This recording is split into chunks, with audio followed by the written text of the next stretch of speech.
云林拿来的焚化厂完工已经20档，到打阁还未启用，一档就要开2000多万来维护。县政府是向中央争取，要甲拿来焚化厂转型，成做是中部地区的资材处理中心哦。环境部是表示讲，应该评估。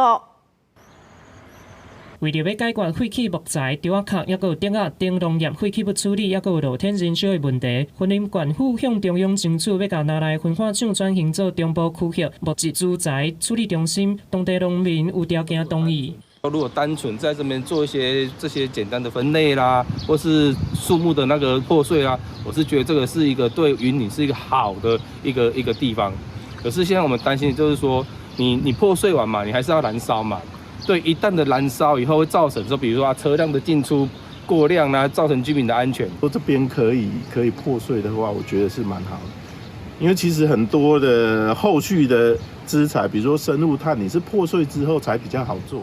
环保局表示，为了要解决拿来焚化厂侪年无使用的问题，乃当引进破碎、打扫、吸足甲风力汰选，还有有破碎等处理机械，照需求制成有粒仔的燃料，大概会当处理大约200吨的木质资材。目前整个环境部跟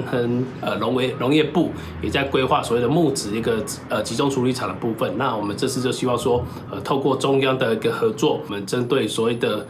农作物的部分哈，包含说我们竹子。 好，那大概2、3年就要重新耕作一次哈。那这部分产生的一个木质一个废弃物的话，那我们希望说做一个妥善处理哈。环保局表示，过去也有县市发生大型插头仓库因为火灾连续烧10几天，乃当将拿来焚化厂转型做中部区域木质资材处理中心，对农业县市也当解决农业废弃物的问题。对此，环境部孙宽署表示，今年8月要办理相关政策公告，经过审查无合格的厂商，后续的评估来继续推动。记者综合报道。